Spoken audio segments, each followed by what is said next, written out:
Hey, I'm Khaled. I'm a visual arts teacher, and in this tutorial, I will explain the Loomis method to draw face/head from side view. I know that you are a little impatient to be able to draw portraits perfectly, but don't worry, I am here in this channel to help you move forward and progress. But if you are passionate and you are well motivated to spend hours and hours practicing to understand and be able to draw heads correctly with the essential Loomis method. And so my goal with this tutorial is to make each step as easy to understand as possible and fill in the gaps. How to draw a face from the front view, Loomis method. Draw construction lines for a head in the front view. The first step is to draw a circle. To do so, limit the movement in your fingers and wrist and instead, move your elbow and shoulder. Just hover over your sketchbook, creating circular motions. When the movement looks and feels right, lower your pencil to create a faint circle. It may take a few tries and that's perfectly normal. I've gone over my circle to make it dark so the instructions are more clear. But try to keep your construction lines very light. The next step is to create a vertical line, called the middle line, and a horizontal line, called the brow line, that runs through the very center of your circle. Since the side of the human head is more flat, let's cut off the sides of our circle. To cut off just the right amount, split the vertical line, aka middle line, into 6 equal spaces. Draw a straight horizontal line through the top and bottommost tick. Where each horizontal line intersects with the circle, draw a straight vertical line. You should now have a square within your circle. I can't easily erase pencil crayon, so for now, just imagine that the left and right sides of the circle are gone. Determine where each facial feature goes. Extend the middle line down so we can mark where all his facial features go. We already know where the eyebrows are going to go, so next, we'll need to figure out the placement of the hairline, nose, and chin. In the process of cutting off the sides of our circle, we've actually created the hairline and nose line already. For an average male face, all of these features will be spaced evenly apart, so to find the boundary of the chin, take a measurement from hair to brow or brow to nose to find the distance between the nose and chin. Make a small tick to mark the spot.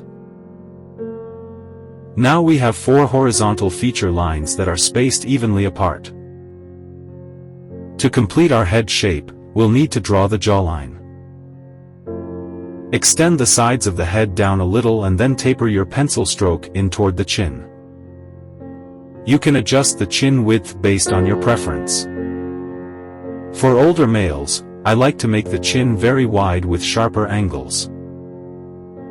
For a younger male with softer features, I like to draw the chin more narrow and smooth out the corners. Now we have a complete head shape. But there are 2 more feature lines to draw, the eye line and lip line. The eye line is located about 1/3 of the way down from brow to nose. And then, between the nose and chin, there's the lip line. It looks like it's halfway between the nose and chin, but it's actually just a little closer to the nose. Time to draw the actual facial features. Let's start adding his features now.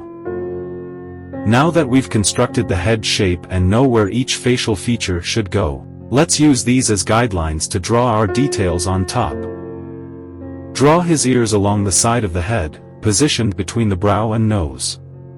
It may help to think of the ear as a shape that resembles half of a heart.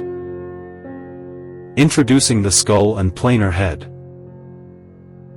Drawing the rest of his facial features can be very intimidating. So before we actually draw any of them, it's good to learn where each feature fits on the face, then we can worry about how to draw each one. A good way to approach this is to first practice drawing the human skull because it helps us understand the structure beneath all that skin. Study and draw the skull from all sorts of angles. There are many apps and online references you can use to study from. You can also learn how to draw muscles of the face, which is covered in Andrew Loomis' book. Learning how to draw a planar head will also come in handy. It's basically a blocky, simplified version of the head. When you practice drawing this, it helps you better visualize where the facial features go, and it will give you a better grasp of the subject in a three-dimensional space, giving you an understanding of how to draw the subject from different angles, which will help you as you move on in this drawing series. It takes some time to learn this, but if you put in the time, your drawing skills will level up dramatically. You can go right ahead and actually draw the planar head over your drawing very lightly to block out the different sections from one another.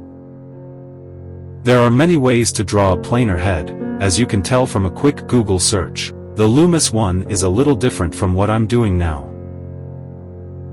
I like to lightly sketch just the face section and ignore the rest of the head, but when you're practicing it's probably a good idea to draw the whole planar head. I'll walk you through the specific placement of each facial feature as I draw them. With the skull and planar head references, you can probably already vividly picture where the features go. Along the brow line, let's draw his eyebrows. Slant them up at the ends. Leave a little space between the tail of each eyebrow and the side of the head. Use your planar head sketch as guidelines to help with drawing the nose. The nose should sit on the nose line and be balanced along the middle line that runs vertically down the face. I won't go into much detail on how to draw each individual facial feature because I have separate tutorials for each one already. Click here to find all my free facial feature tutorials. To place the eyes, draw a vertical line from the wing of the nose all the way up to the eye line. That marks the inner corner of each eye. The width of each eye should be about the same width as the nose. For each eye, you can draw a trapezoid-like shape, then round off the corners to create something that looks more like an eye. Position his eyes right above the eye line. Add an eyelid crease above each eye. It's just a line that roughly follows the eye shape. To draw the lips, I'm going to use a different method from Andrew Loomis. Where your lip line intersects with the middle line, draw a U-shaped curve. It can be pointy, shallow, wide, or long.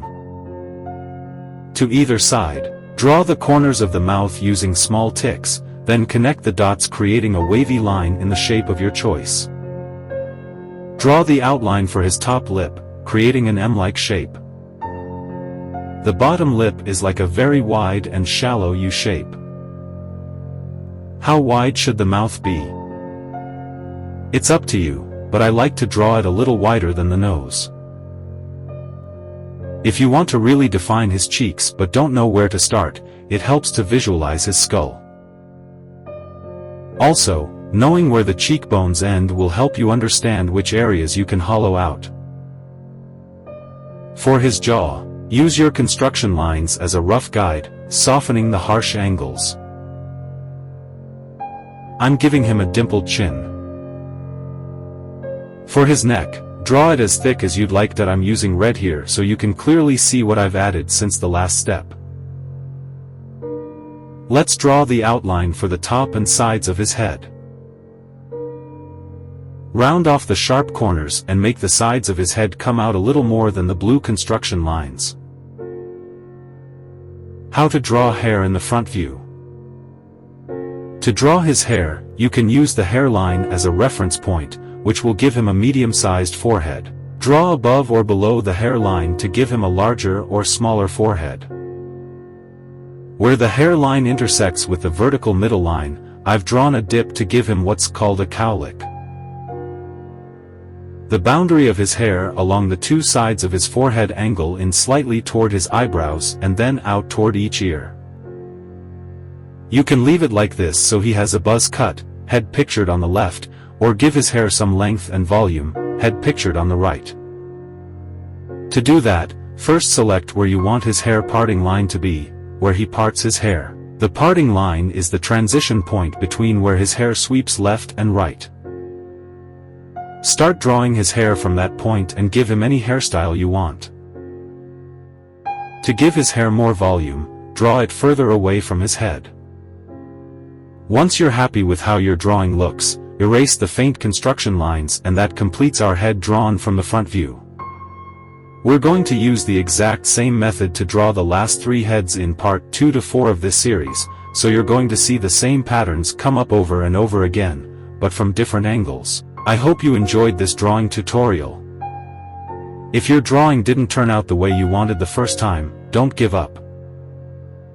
It takes some practice and some patience. You can do it. Use the links below to navigate through the rest of the tutorials in this series on drawing faces from any angle using the Loomis method.